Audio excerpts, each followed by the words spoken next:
What's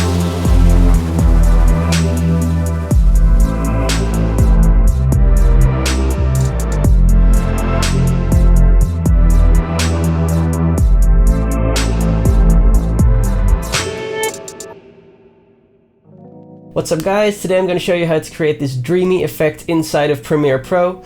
This is basically recreating what a Pro Mist filter or a Cinebloom filter would do.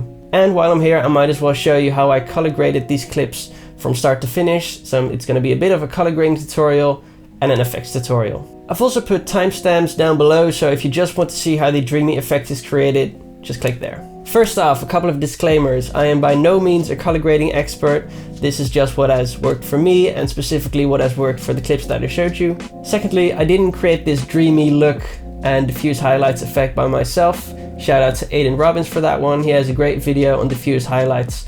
I'll link it in the description so you can check that video out as well. And thirdly, the recreation of this effect will never be as realistic as using a Pro Mist filter or a Cinebloom filter. So this is not a replacement, this is just a way to edit inside of Premiere Pro.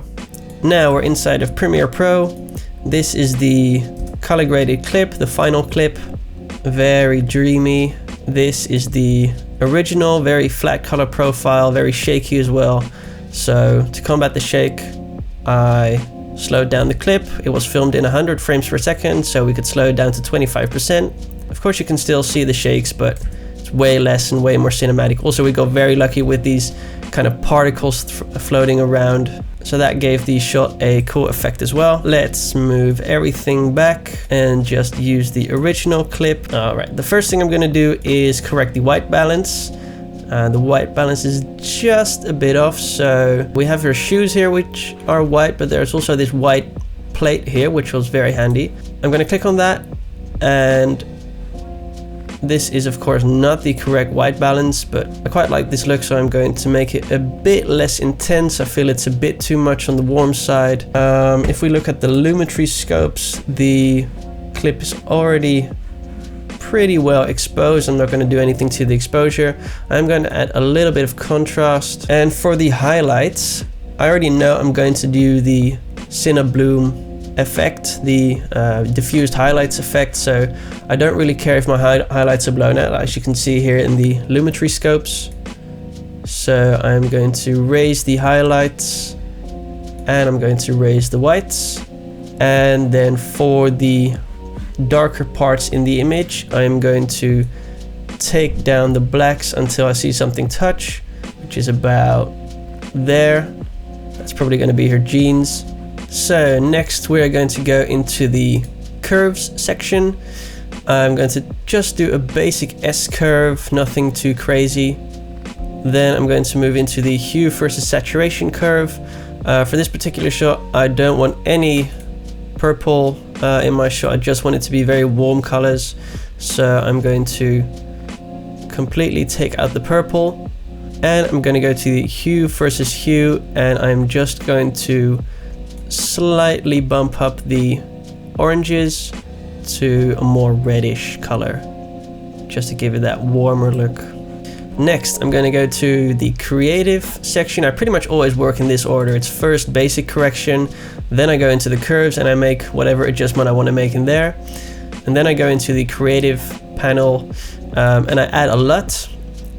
Here I have all the LUTs installed. I'm going to use SK2, which is Sam Calder's preset.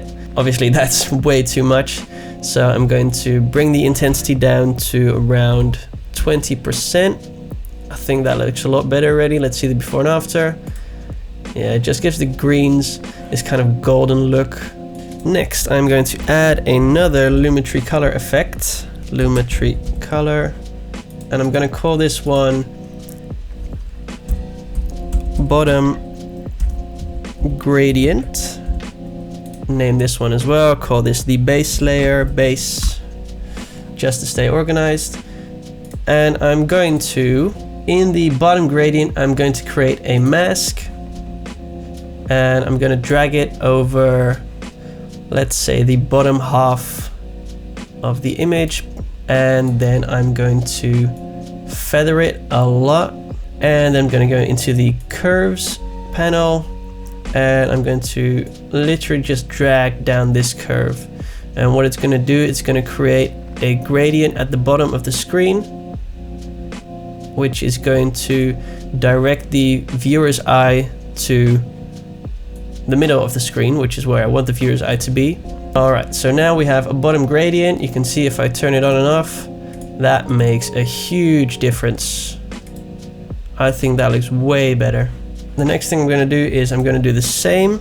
So, don't want to type in Lumetri color again. I have it under my go-to effects, Lumetri color, and I'm going to rename this top gradient because we're going to do the same at the top. So again, a mask, and this one is going to go to the top.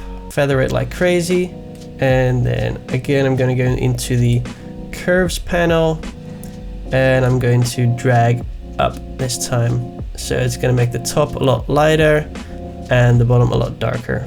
So again, if I turn that on and off, you can see the difference that it makes. Alright, next thing, now we get to the fun part, which is the Dreamy effect. I'm going to copy, I'm going to paste. So this is the exact same clip stacked on top of each other. And on the top one, I'm going to add a Luma key effect. And I'll just turn the bottom layer off so you can see what that's doing. It might look weird right now, but you'll see in a second while we're doing this. Then we're going to go to the cutoff, and we're going to make it about 85%, I think. I just want the highlights to be selected. Yeah, that's about right. And then we're also going to add a Gaussian blur effect, and I'm going to make that about 150%. So now everything is blurry. And if we turn this back on, you can see that all the highlights have been blown out. Everything is very soft at the top. The only thing I don't like about this clip is that now also the highlights on her arm and her shoes are also blown out. So what we're going to do is we're going to create a mask. We're going to create a mask on the Gaussian blur. We're going to invert it. All the highlights outside of the mask are blown out, and everything inside of the mask, which is Joia, is not blown out. And that's the first clip.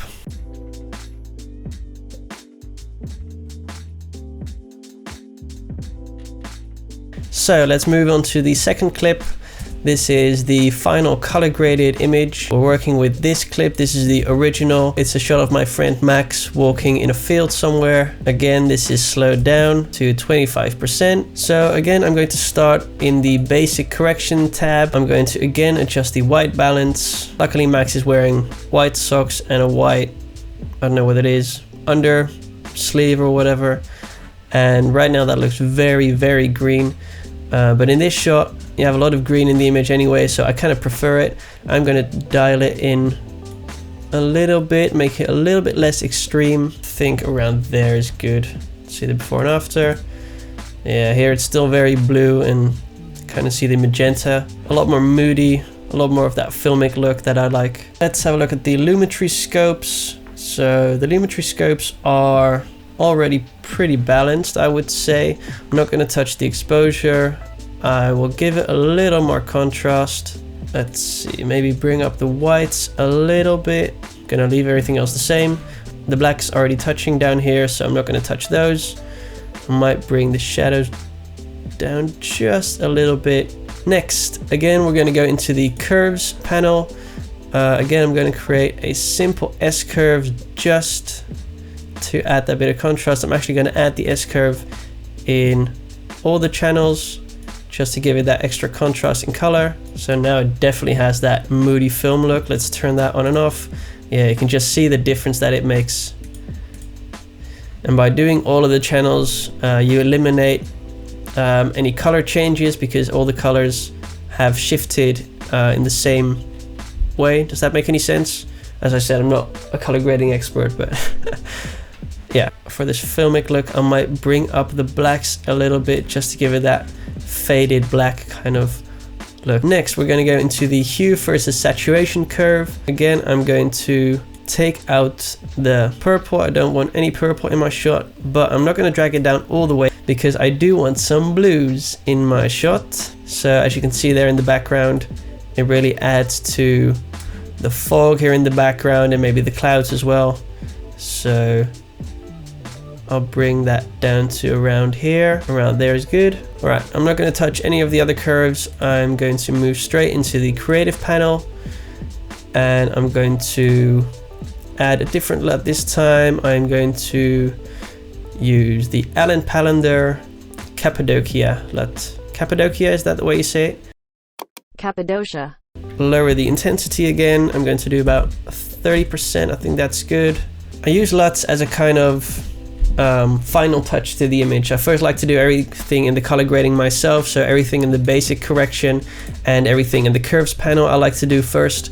And when I've done those corrections, I like to go into the creative and add a LUT. So the LUT is basically just used for a final touch of the image. Again, add Lumetri color, and I'm going to do basically the same thing as last time. I'm going to create a bottom gradient, drag this rectangle on the bottom half.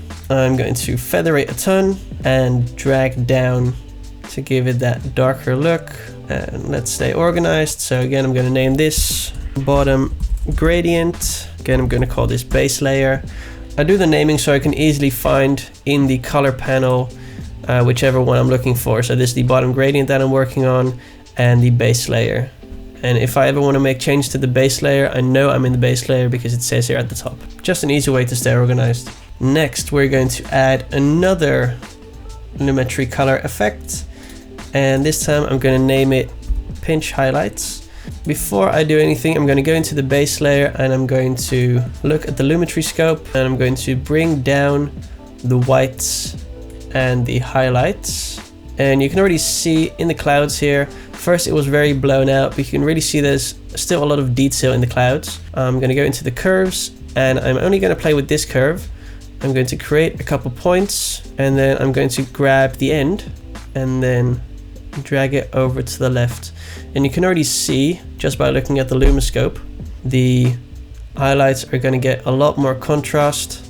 And then I'm going to go back into the base layer, and I'm going to just tweak the whites a little bit just so we have full dynamic range. The same as in the last clip, I don't really mind to have anything clipping in the highlights because we're going to create this dreamy effect. So again, the same as last time, I'm going to copy and paste this clip so we have two of the same stacked on top of each other.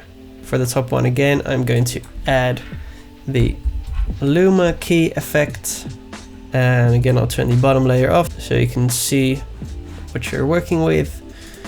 And once again, I think the cutoff is going to be around 85. I'll keep it at 75. There, everything in the sky is selected. Next, I'm going to again add the Gaussian blur effect, increase to 150. The only thing that I don't like is that the sky is kind of coming over his head. What we can do for that is create a mask. Now that is on this clip a little bit harder because his head is actually part of the sky. So I've already done it. Just have a look at this clip. Here you can see that the head is isolated from the sky. Just take a look at the mask there. If I select that, you can see I've just created a mask. I've inverted it so everything outside of the mask is selected. Of course, there's nothing in the bottom half of the image, so I've just cut it off there. So if you look at the mask, you can see that I've tracked his head, so his head is isolated from the background. So yeah, obviously this clip is not exactly the same as this one. I think the bloomed highlights are a little bit more intense in the version that I already made, but I think that's an easy fix just by going back into the clip, and I will bring up the whites and the highlights.